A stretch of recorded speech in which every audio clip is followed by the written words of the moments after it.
बिस्मिल्लाह सलाम अला रसूलिल्लाह सल्लल्लाहु अलैहि वसल्लम। अस्सलाम वालेकुम स्टूडेंट्स। केमिस्ट्री नाइन्थ में जो आज का टॉपिक है वो है चैप्टर नंबर 4। अब चैप्टर नंबर 3 की जो एक्सरसाइज है ये आपने अपने व्हाट्सएप में जो आपके ऐड हैं केमिस्ट्री के टीचर उन्हें कहना है कि वो आपको करवा दें। तो हम जो है ना बेसिक जो है ना जो लेक्चर होता है वो उसके तहत चलेंगे, ठीक है। तो आज हमारा जो टॉपिक है वो चैप्टर नंबर 4 है। तो चैप्टर नंबर 4 जो है ना ये क्या है, स्ट्रक्चर ऑफ मॉलिक्यूल्स, के मॉलिक्यूल का स्ट्रक्चर। तो मॉलिक्यूल कैसे बनता है तो आप जानते हैं, आपने चैप्टर नंबर 1 के अंदर पढ़ा है कि मॉलिक्यूल क्या होगा जो फ्रीली एग्जिस्ट करेगा, ठीक है। उसके अंदर एक एटम भी एग्जिस्ट कर सकता है जिसे हम कहते हैं मोनो एटॉमिक मॉलिक्यूल, 2 एटम भी एग्जिस्ट कर सकते हैं जिसे कहते हैं डाई एटॉमिक मॉलिक्यूल, 3 एटम भी एग्जिस्ट कर सकते हैं कहते हैं ट्राई एटॉमिक मॉलिक्यूल, इससे ज़्यादा होंगे तो पॉली एटॉमिक मॉलिक्यूल। फिर हमने कहा था फिर ये 2 तरह के होंगे, एक होमो एटॉमिक मॉलिक्यूल अगर तमाम एटम एक तरह के हों, और हेटेरो एटॉमिक मॉलिक्यूल अगर एटम क्या हों डिफरेंट टाइप के हों। तो आज जो पहला, अब हमने क्वेश्चन मैंने ऊपर लिख दिए हैं, ये आपने भी बुक के ऊपर लिखने हैं। पहला क्वेश्चन तो बुक के ऊपर ही लिखा हुआ है कि why do atoms form chemical bond, के कोई भी एटम केमिकल बॉन्ड क्यों बनाता है। तो अगर हम पूरी कायनात को देखें और इसके बेसिक प्रिंसिपल को देखें तो बेसिक प्रिंसिपल ये है कि कायनात की तमाम चीज़ें ये चाहती हैं कि वो क्या हो जाएं, स्टेएबल हो जाएं। तो दुनिया की तमाम चीज़ें क्या चाहती हैं, यानी कि यूनिवर्स जो है इसकी तमाम चीज़ें चाहती हैं कि वो क्या हो जाएं, स्टेबल हो जाएं। अब ये स्टेबल कैसे होती है, तो जो कायनात का राज है वो स्टेबिलिटी है लो एनर्जी में, कि चाहती हैं कि इनकी एनर्जी क्या हो जाए, कम हो जाए। तो एनर्जी कम हो जाएगी तो ये क्या हो जाएंगी, स्टेबल हो जाएंगी। मिसाल के तौर पे जो पानी है, आप बताएं ये किसकी तरफ जो है ना ये मूव करता है, तो हम कहते हैं ये लोअर एरिया की तरफ मूव करता है। भी क्यों मूव करता है लोअर एरिया की तरफ, एक तो ग्रेविटी है, दूसरा ये अपनी एनर्जी को क्या करना चाहता है, कम करना चाहता है। अब ये मेरे पास मार्कर है, तो अब ये ज़मीन से ऊपर है, अब ये अपनी एनर्जी को क्या करना चाहेगा, कम कर। अगर मैं इसे छोड़ दूं तो कहाँ जाएगा, ये तो नीचे जा रहा है, वहाँ तक जाएगा जहाँ तक ये रुके ना, यानी ये अपनी एनर्जी को क्या करता जाएगा, कम करता जाएगा, ताकि ये क्या हो जाए, स्टेबल हो जाए। तो दुनिया की तमाम चीज़ें जो हैं वो स्टेबल होती है अपनी एनर्जी को क्या करके, कम करके। ये है बेसिक प्रिंसिपल। हमने यही प्रिंसिपल को लागू करना है किसके ऊपर, एटम के ऊपर। तो एटम भी क्या होना चाहता है, स्टेबल होना चाहता है।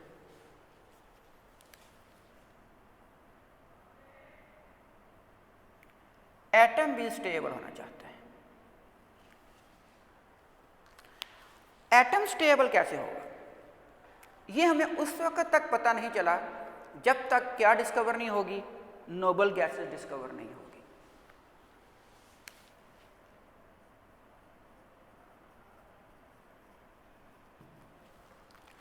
अब नोबल गैसेस में ऐसा क्या है कि ये स्टेबल है, तो साइंटिस्ट ने इस पर गौर किया तो पता चला कि इनके वैलेंस शेल में या तो 2 इलेक्ट्रॉन्स हैं जैसे हीलियम, या फिर 8 इलेक्ट्रॉन्स हैं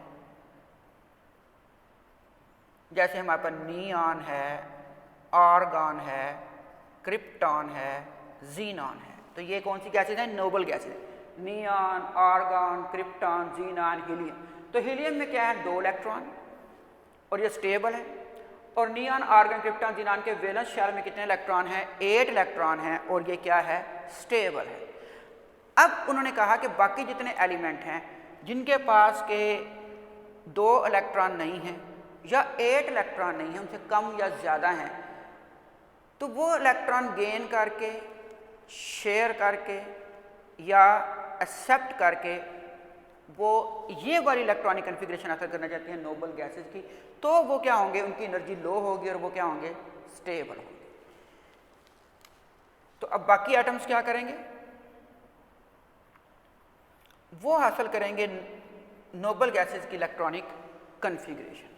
तो नोबल गैसेस की जो लास्ट शेल की इलेक्ट्रॉनिक कन्फिग्रेशन है वो क्या है कि उनमें 2 इलेक्ट्रॉन हो या 2 इलेक्ट्रॉन हो या 8 इलेक्ट्रॉन हो। इसी बुनियाद पर हमने 2 रूल बनाए, एक है ड्यूप्लेट रूल और एक क्या होगा, ऑक्टेट रूल। ड्यूप्लेट रूल क्या है कि अटेनिंग कितने इलेक्ट्रॉन्स, 2 इलेक्ट्रॉन्स इन किसके अंदर, वैलेंस शेल के अंदर। और ऑक्टेट रूल क्या होगा कि अटेनिंग कितने इलेक्ट्रॉन, 8 इलेक्ट्रॉन्स इन किसके अंदर, वैलेंस शेल के अंदर। तो ये दोनों बातें हमने कहाँ से सीखी हैं, ये नोबल गैसेस की इलेक्ट्रॉनिक कन्फिग्रेशन से सीखी हैं कि उनके लास्ट शेल के अंदर या तो 2 इलेक्ट्रॉन होते हैं जैसे हीलियम है, या 8 इलेक्ट्रॉन होते हैं। तो जब ये वाली इलेक्ट्रॉनिक कन्फिग्रेशन आ जाती है लास्ट शेल की, तो वो एटम क्या हो जाता है, वो स्टेबल हो जाता है। अब बाकी एटम जिनके पास इतने इलेक्ट्रॉन नहीं, इससे कम हैं, तो वो क्या करेंगे, इलेक्ट्रॉन गेन करेंगे, एक्सेप्ट करेंगे, या क्या करेंगे, वो शेयर करेंगे। इन तीनों कामों से क्या होगा कि वो क्या बन जाएगा, केमिकल बॉन्ड बन जाएगा। तो मुसलमान साइंटिस्ट कहते हैं कि पूरी कायनात जो थी ना, ये धुएं की तरह थी, जैसे कि कुरान पाक में भी आता है दुखान में, कि सारी कायनात जो थी ना धुएं की तरह थी। ठीक हो गया। अब धुएं को कहते हैं कि वो क्या थे, वो सारे एलिमेंट थे जो प्लाज्मा शेप में थे, क्योंकि प्लाज्मा के आपने क्या पढ़ा है कि जो हम कहते हैं आयन थे, ठीक है, और एटम्स थे गैसियस स्टेट के अंदर। अब क्या हुआ है कि ये जो हमारे पास थे ना एटम्स, जो कि धुएं की शक्ल में थे, तो अल्लाह ताला ने जब कहा ना कुन, तो ये तमाम एटम जो थे ना अपनी एनर्जी काम करने लग गए, और उन्होंने क्या करना शुरू कर दिया, बांड बनाना शुरू कर दिया। और बांड बनाने से क्या होगा, ये सारी कायनात बन गई। अब सारी कायनात किसकी बनी हुई है, एटम्स की, 92 एटम की बनी हुई है। 92 जो है नेचुरली अकरिंग एलिमेंट है, बाकी मैन मेड है, इसके बाद वाले सिंथेटिक है। 92 तक जो है ना वो क्या है, वो हम कहते हैं कुदरती तौर पर पाए जाने वाले एलिमेंट हैं। तो पूरी कायनात 92 एलिमेंट से मिलकर बनी। मिसाल के तौर पे हाइड्रोजन का एटम इधर जा रहा था, ऑक्सीजन का एटम इधर जा रहा था, दोनों मिल गए, क्या बन गया, H2O, वाटर बन गया, और ये स्टेबल हो गए। तो बांड बनने से क्या हो रहा है, एक तो चीज़ें बन रही हैं, तो पूरी कायनात जो बनी हुई है वो किसके ऊपर खड़ी है, वो बांड्स के ऊपर खड़ी है। जब अल्लाह ताला कुरान पाक में फरमाते हैं ना कि ये जो पहाड़ हैं ये रुई के गालों की तरह उड़ जाएंगे, तो बताएं क्या ख़त्म हो जाएगा, बांड ख़त्म हो जाएगा। जब बांड खत्म हो जाएगा सारे क्या बन जाएंगे, अपन एटम अलग-अलग हो जाएंगे। जब एटम अलग-अलग हो जाएंगे गैसियस स्टेट में चले जाएंगे। जब गैसियस स्टेट में चले जाएंगे तो ये क्या हो जाएंगे, ये तो उड़ जाएंगे। ठीक हो गया। तो अब तमाम कायनात खड़ी किस वजह से है, केमिकल बॉन्ड पे खड़ी है। हमारा पूरा जिस्म जो है ये किसकी वजह से बना हुआ है, और कार्बोहाइड्रेट है तो कार्बन, हाइड्रोजन, ऑक्सीजन से बना हुआ है। अब ये आपस में मिले हुए हैं तो किसकी वजह से मिले हुए हैं, बॉन्ड्स की वजह से मिले हुए हैं। ये बॉन्ड बने हुए हैं हमारे अंदर। ठीक है। तो एटम बॉन्ड क्यों बना रहे हैं, ताकि वो क्या हो जाएं, स्टेबल हो जाएं। स्टेबिलिटी कैसे आएगी, नोबल गैसेस की वैलेंस शेल की इलेक्ट्रॉनिक कन्फिग्रेशन से। उससे हमने 2 रूल बनाए, एक कौन सा रूल बनाया, ड्यूप्लेट रूल, और एक कौन सा बनाया हमने, ऑक्टेट रूल बनाया। अब आया था कि why noble gases are not reactive, ये क्यों स्टेबल है। तो ये स्टेबल क्यों है, वो ऊपर वाली वजह से कि इनका ड्यूप्लेट जो है वो भी क्या है, कंप्लीट, और इनका ऑक्टेट जो है ये भी क्या है, ये कंप्लीट है। अब मज़ीद ये इलेक्ट्रॉन ऐड नहीं कर सकती अपने अंदर। अगर ये इलेक्ट्रॉन को ऐड नहीं कर सकती और ना शेयर कर सकती हैं तो ये किसी के साथ भी रिएक्ट नहीं करेंगे। क्योंकि रिएक्शन कब होगा, जब ये चीज़ चाहिए होगी कि 2 और 8 यानी कि ड्यूप्लेट और ऑक्टेट चाहिए होगा, कंप्लीट करना होगा। तो ये ऑलरेडी कंप्लीट है। तो कंप्लीट होने की वजह से कोई भी ये क्या करेंगे, ये ना तो इलेक्ट्रॉन गेन करेंगी,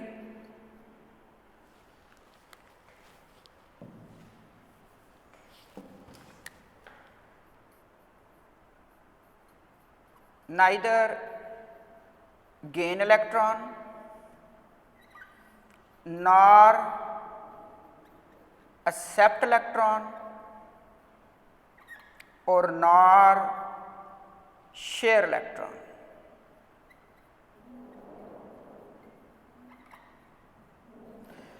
ना तो ये इलेक्ट्रॉन क्या करेंगे, गेन करेंगी, ना एक्सेप्ट करेंगी, ना शेयर करेंगी। क्योंकि गेन करने से नेगेटिव चार्ज आएगा, सॉरी गेन और एक ही बात होगी। नॉर गिव करेंगे, nor gain electron nor give electron. ना तो गेन करेंगी, गेन करने से कौन सा चार्ज आएगा, इस पर नेगेटिव चार्ज आएगा, और गिव यानी कि लॉस करेंगी गिव की जगह लॉस भी ठीक है। तो अगर ये गिव करती हैं इलेक्ट्रॉन या लॉस करती हैं, उस पर कौन सा चार्ज आ जाएगा? पॉजिटिव चार्ज आ जाएगा और इस तरह के दरमियान बन जाएगा आयनिक बॉन्ड। और नार शेयर इलेक्ट्रॉन, तो ना ही ये शेयर करेंगे, शेयर करने से कौन सा बनता है? Covalent bond. तो ना ही बन रहा है क्या हो रहा है? नेगेटिव आयन बन रहा है, ना पॉजिटिव आयन बन रहा है, और ना ही ये क्या कर रही, शेयर कर रही हैं, जिसकी वजह से हम कह सकते हैं कि ये जो है ये क्या करेंगी, ये नॉन रिएक्टिव होंगी। क्योंकि रिएक्शन करने के लिए ये तीन हालतें चाहिए। किसी भी केमिकल बॉन्ड ने अगर बनना है तो उसके लिए तीन चीज़ें चाहिए कि वो गेन करे इलेक्ट्रॉन, लॉस करे या शेयर करे। ये तीनों बातें नहीं कर रही, neither gain electron nor loss electron nor share electron, क्योंकि their duplet and octet are completed, क्योंकि उनके डुप्लेट और ऑक्टेट जो है वो क्या है? कंप्लीट हैं। So noble gases are non reactive, इसलिए नोबल गैसेज क्या हैं? वो नॉन रिएक्टिव है।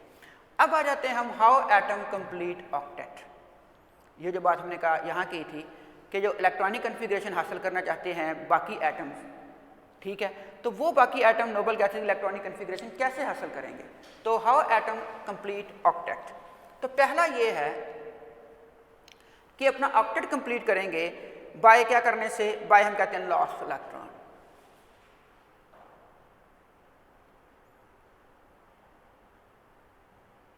या इलेक्ट्रॉन गिव करके। अब कौन कौन इलेक्ट्रॉन गिव करेगा? ग्रुप नंबर 1, ग्रुप नंबर 2 और ग्रुप नंबर 3 पीरियोडिक टेबल का। ये इलेक्ट्रॉन क्या करेंगे? लॉस करेंगे। अब कितने लॉस करेंगे? हम पहले पढ़ चुके हैं। ये एक इलेक्ट्रॉन लॉस करेगा अपना ऑक्टेट कंप्लीट करने के लिए, ये 2 इलेक्ट्रॉन लॉस करेगा अपना ऑक्टेट कंप्लीट करने के लिए, और ये ग्रुप 3 जो है ये 3 इलेक्ट्रॉन क्या करेगा? लॉस करेगा अपना ऑक्टेट क्या करने के लिए? कंप्लीट करने के लिए। जैसे आगे हम सोडियम एग्जाम्पल पढ़ेंगे, तो सोडियम में क्या है electronic configuration? 1s2, 2s2, 2p6 और 3s हमारे पास क्या आ जाएगा? 1। तो यहाँ पे हमारे पास क्या है? सोडियम। तो इसके लास्ट शेल में कितने इलेक्ट्रॉन है? तीसरे में 1। तो ये जब लॉस हो जाएगा तो पीछे जो इलेक्ट्रॉनिक कन्फिग्रेशन रह जाएगी वो सेकंड शेल की रह जाएगी। वो कितने होंगे? 6 और 2 कितने हो गए? 8। तो इसने अपना ऑक्टेट क्या कर लिया? कंप्लीट कर लिया। इस तरह अगर हम मैग्नीशियम की देखें तो मैग्नीशियम की इलेक्ट्रॉनिक कन्फिग्रेशन क्या होगी? 1s2, 2s2, 2p6 और 3s2। तो ये हमारे पास किसकी है? मैग्नीशियम के। मैग्नीशियम का एटॉमिक नंबर 12 है। तो ये तीसरे शेल में कितने इलेक्ट्रॉन है? 2। तो ये 2 इलेक्ट्रॉन क्या करेगा? लॉस करेगा। तो ये इसका जो है ना ऑक्टेट क्या हो गया? कंप्लीट हो गया। इस तरह एल्यूमिनियम जो है वो 3 इलेक्ट्रॉन लॉस कर देगा, उसका ऑक्टेट कंप्लीट हो जाएगा।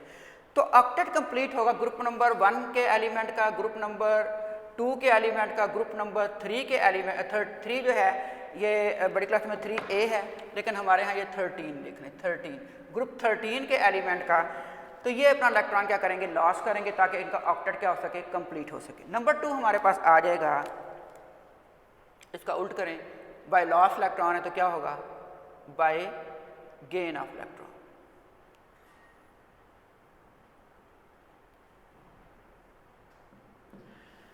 बाय गेन ऑफ इलेक्ट्रॉन अगर हम देखें तो कौन कौन सा ग्रुप करेगा जी? ग्रुप नंबर जो है ना यहाँ पे आ जाएगा 15, ग्रुप नंबर 16 और ग्रुप नंबर क्या आ जाएगा? 17। अब ग्रुप नंबर 15 के लास्ट शेल में होंगे 5 वैलेंस इलेक्ट्रॉन। तो इसे कितने चाहिए होंगे? 8 कंप्लीट करे 3। तो ये 3 इलेक्ट्रॉन क्या करेगा? गेन करेगा ताकि इसका ऑक्टेट क्या हो जाए? कंप्लीट हो जाए। इस तरह जो ग्रुप नंबर 16 है यानी ऑक्सीजन वाला ग्रुप है, तो ये जो है ना ये इसके लास्ट शेल में 6 इलेक्ट्रॉन होंगे। ये 2 इलेक्ट्रॉन क्या करेगा? गेन करेगा ताकि इनका क्या हो जाए? ऑक्टेट कंप्लीट हो जाए। 17 जो है जैसे कि फ्लोरीन, क्लोरीन, ब्रोमीन, हैलोजन है, तो इनके लास्ट शेल में 7 इलेक्ट्रॉन होंगे। ये 1 इलेक्ट्रॉन क्या करेगा? गेन करेगा ताकि इनका क्या हो जाए? ऑक्टेट कंप्लीट हो जाए। तो इस तरह जो ये वाले एलिमेंट्स हैं ये इलेक्ट्रॉन क्या करेंगे? ये गेन करेंगे, और ये वाले जो एलिमेंट है इलेक्ट्रॉन क्या करेंगे? लॉस करेंगे। तो आप बताएं इन दोनों के दरमियान में जो बॉन्ड बनेगा वो कौन सा होगा? वो आयनिक बॉन्ड होगा। यानी ग्रुप 1 17, ग्रुप 2 17, ग्रुप 3 13 17, या हम कह रहे हैं ग्रुप 2 और 15 और इनके दरमियान जितने ज़्यादातर बॉन्ड बनेंगे मेटल और नॉन मेटल के दरमियान में, वो हमारे पास ज़्यादातर कौन से होंगे? आयनिक बॉन्ड, क्योंकि एक एलिमेंट गेन कर रहा है और एक एलिमेंट क्या कर रहा है? वो लॉस कर रहा है। सॉरी, इलेक्ट्रॉन गेन कर रहा है और एक इलेक्ट्रॉन लॉस कर रहा है। इसके बाद आ जाता है तीसरा, वो है बाय शेयरिंग ऑफ इलेक्ट्रॉन।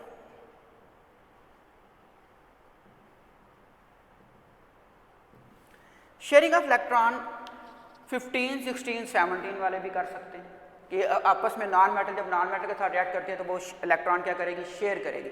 मिसाल के तौर पे 17 वाले, अगर 17 वाले के साथ ही यानी कि हम कहेंगे क्लोरीन के साथ बॉन्ड बना रही है तो इसको एक एक इलेक्ट्रॉन शेयर हो जाएगा, जिसकी वजह से क्या होगा कि दोनों का ऑक्टेट क्या हो जाएगा, कंप्लीट हो जाएगा। तो इसे हम बॉन्ड पेयर कहते हैं। तो हम अगली बात करेंगे जब कोवेलेंट बॉन्ड पढ़ेंगे तो उसमें ज़्यादा समझ आएगी। तो एटम अपना ऑक्टेट कैसे कंप्लीट करते हैं? By loss of electron, number 2 by gain of electron, और नंबर 3 क्या है, बाय शेयरिंग ऑफ इलेक्ट्रॉन। अब बात आई थी केमिकल बॉन्ड की। तो केमिकल बॉन्ड क्या है? केमिकल बॉन्ड असल में है force of attraction.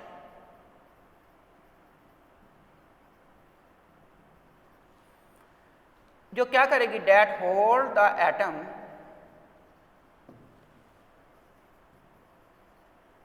Together in a substance. जो एक सब्सटेंस के अंदर एटमों क्या रखेगी, बांध के रखेगी। क्योंकि ये तमाम एटम जो बनी हुई है हमारे इर्द गिर्द, जितनी भी ये कायनात बनी हुई है, इसमें एटम क्या हुए हैं, बंधे हुए हैं। और जो एटम बांधने वाली ताकत है वो क्या है, वो केमिकल बॉन्ड है, जिसे हम क्या कह रहे हैं, फोर्स ऑफ अट्रैक्शन। अब क्या है कि जो केमिकल बॉन्ड बनने में कौन से इलेक्ट्रॉन हिस्सा ले रहे हैं? जो वैलेंस शेल के इलेक्ट्रॉन होंगे। जो किसके इलेक्ट्रॉन होंगे? वैलेंस शेल के इलेक्ट्रॉन हैं। वो क्या है, वो इलेक्ट्रॉन बनाने में या जो वो बॉन्ड बनाने में, सॉरी बॉन्ड बनाने के अंदर क्या हो रहे हैं, वो हिस्सा ले रहे हैं। अब बात आ जाती है कि ये जो फोर्स ऑफ अट्रैक्शन है ये कैसे डेवलप होगी, ये कैसे होगा। तो उसके लिए हमारे जो आखिरी पैराग्राफ है इस टॉपिक का, उसके अंदर उसने बड़ी अच्छी एग्जांपल दी। उसने कहा कि हमारे पास जब एटम क्लोज टूगेदर आते हैं, हम कहते हैं एक एटम हमारे पास ये है, एक एटम हमारे पास क्या है, ये है। ये दो एटम आपस में क्या आते हैं, करीब करीब आते हैं। तो ये दरमियान में हमारे पास क्या है, न्यूक्लियस है। ये जो न्यूक्लियस है, इसको मैं एन से लिख लेता हूँ, एन से न्यूक्लियस। इस पर कौन सा चार्ज है? इस पर पॉजिटिव चार्ज। और यहाँ पे इलेक्ट्रॉन समझें तो इलेक्ट्रॉन पर कौन सा चार्ज होगा, नेगेटिव चार्ज होगा। अब ये जो न्यूक्लियस है जिस पर कौन सा चार्ज है, पॉजिटिव, ये अपने वाले इलेक्ट्रॉन को क्या करेगा, अट्रैक्ट करेगा। इस पर पॉजिटिव चार्ज है, ये भी अपने वाले इलेक्ट्रॉन को क्या करेगा, अट्रैक्ट करेगा। ए से अट्रैक्ट, ए से अट्रैक्ट। अच्छा, ये अपने वाले एटम के इलेक्ट्रॉन को अट्रैक्ट कर रहा है, तो इसके अंदर क्योंकि जब करीब आएंगे तो ये न्यूक्लियस फोर्स जो है ना, ये इस इलेक्ट्रॉन को भी अपनी तरफ क्या करेगी, अट्रैक्ट करेगी। यानी कि nucleus of one atom attract the electron of other atom. तो ये अट्रैक्शन आएगी। इस तरह न्यूक्लियस ऑफ दिस एटम जो है ये अट्रैक्ट करेगा इस इलेक्ट्रॉन को। तो ये कौन सी फोर्सेज आ गई, अट्रैक्टिव फोर्सेज आ गई। लेकिन इनमें रिपल्सिव फोर्सेज भी हो सकती हैं कि ये इलेक्ट्रॉन जो है, ये इलेक्ट्रॉन नेगेटिव चार्ज, ये भी नेगेटिव को क्या करेगा, रिपेल करेगा। तो इसके अंदर क्या होगी, फोर्स ऑफ रिपल्शन होगी। ये पॉजिटिव चार्ज है, ये भी पॉजिटिव चार्ज, दोनों के दरमियान में कौन सी फोर्स होगी, फोर्स ऑफ रिपल्शन होगी। इसका मतलब ये है कि जब दो एटम्स करीब आते हैं तो दो तरह की फोर्सेज आती हैं।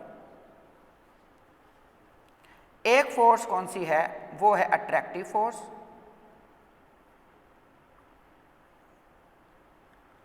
और दूसरी फोर्स का नाम क्या होगा, रिपल्सिव।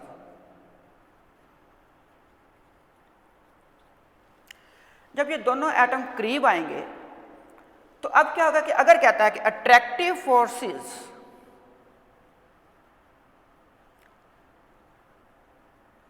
ये क्या हो जाए, ग्रेटर देन किससे भला, रिपल्सिव फोर्सेस से, तो bond is formed.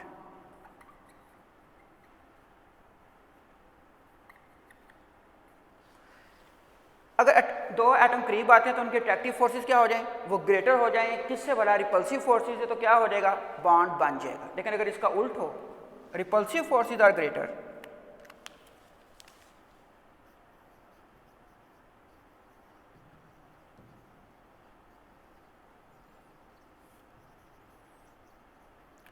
Are greater than किससे भला, अट्रैक्टिव फोर्सेस से,